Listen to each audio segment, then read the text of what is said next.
ओम श्री गणेशाय नमः। श्री शिव अष्टोत्तर शतनाम स्तोत्रम्। शिवो महेश्वरः शंभुः पिनाकी शशिशेखरः वामदेवो विरूपाक्षः कपर्दीनीललोहितः शंकरः शूलपाणिश्च खट्वांगी विष्णुवल्लभः सिपिविष्टोऽम्बिकानाथः श्रीकण्ठो भक्तवत्सलः भवः सर्वस्त्रिलोकेशः सितिकण्ठः शिवाप्रियः उग्रः कपालिकामारीरन्धकासुरसूदनः गंगाधरो ललाटक्षः कालकालः कृपानिधिः भीमः परशुहस्तश्च मृगपाणिर्जटाधरः कैलासवासी कवची कठोरस्त्रिपुरान्तकः वृषांकी वृषभारूढो भस्मो धूलितविग्रहः सामप्रियः स्वरमयस्त्रयीमूर्तिरनीश्वरः सर्वज्ञः परमात्मा च सोमसूर्याग्निलोचनः हविर्यज्ञमयः सोमः पंचवक्त्रः सदाशिवः विश्वेश्वरो वीरभद्रो गणनाथः प्रजापतिः हिरण्यरेता दुर्धर्षो गिरीशो गिरिशो नघः भुजंगभूषणो भर्गो गिरिधन्वा गिरिप्रियः कृत्तिवासः पुरारातिर्भगवान् प्रथमाधिपः मृत्युंजयः सूक्ष्मतनुर्जगद्व्यापी जगद्गुरुः व्योमकेशो महासेन जनकश्चारुविक्रमः रुद्रो भूपतिः स्थाणुर्हिरबुध्न्यो दिगंबरः अष्टमूर्तिरनेकात्मा सात्विकः शुद्धविग्रहः शाश्वतः खण्डपरशुरजः पाशविमोचनः मृडः पशुपतिर्देवो महादेवो व्ययो हरिः पुष्पदन्तभिदव्यग्रो दक्षाध्वरहरो हरः भगनेत्रभिद्व्यक्तः सहस्राक्षः सहस्रपात् अपवर्गप्रदोऽनन्तस्तारकः परमेश्वरः शिवो महेश्वरः शंभुः पिनाकी शशिशेखरः वामदेवो विरूपाक्षः कपर्दीनीललोहितः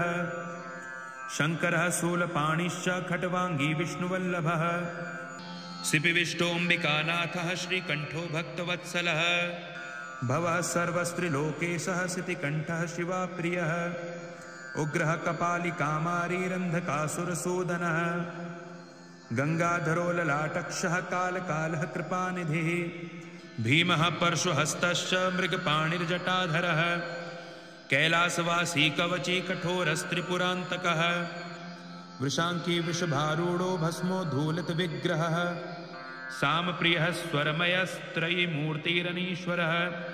सर्वज्ञः परमात्मा च सोमसूर्याग्निलोचनः हविर्यज्ञमयः सोमः पंचवक्त्रः सदाशिवः विश्वेश्वरो वीरभद्रो गणनाथः प्रजापतिः हिरण्यरेता दुर्धर्षो गिरीशो गिरिशो नघः भुजंगभूषणो भर्गो गिरिधन्वा गिरिप्रियः कृत्तिवासः पुरारातिर्भगवान् प्रथमाधिपः मृत्युंजयः सूक्ष्मतनुर्जगद्व्यापी जगद्गुरुः व्योमकेशो महासेन जनकश्चारुविक्रमः रुद्रो भूपतिः स्थाणुर्हिरबुध्न्यो दिगंबरः अष्टमूर्तिरनेकात्मा सात्विकः शुद्धविग्रहः शाश्वतः खण्डपरशुरजः पाशविमोचनः मृडः पशुपतिर्देवो महादेवो व्ययो हरिः पुष्पदन्तभिदव्यग्रो दक्षाध्वरहरो हरः भगनेत्रभिद्व्यक्तः सहस्राक्षः सहस्रपात् अपवर्गप्रदोऽनन्तस्तारकः परमेश्वरः शिवो महेश्वरः शंभुः पिनाकी शशिशेखरः वामदेवो विरूपाक्षः कपर्दीनीललोहितः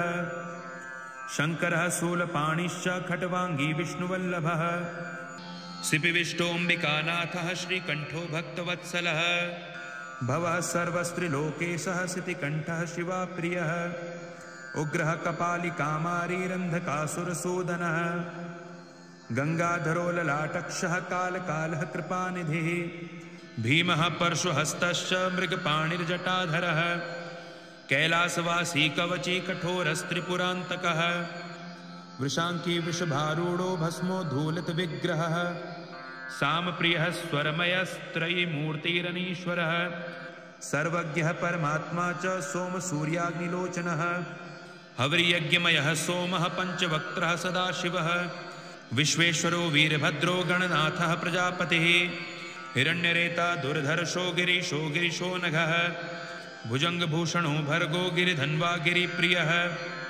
कृत्तिवासः पुरारातिर्भगवान् प्रथमाधिपः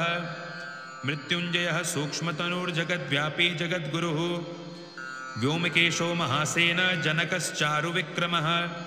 रुद्रो भूपतिः स्थाणुर्हिर्बुध्न्यो दिगम्बरः अष्टमूर्तिरनेकात्मा सात्विकः शुद्धविग्रहः शाश्वतः खण्डपरशुरजः पाशविमोचनः मृडः पशुपतिर्देवो महादेवो व्ययो हरिः पुष्पदन्तभिदव्यग्रो दक्षाध्वरहरो हरः भगनेत्रभिद्व्यक्तः सहस्राक्षः सहस्रपात्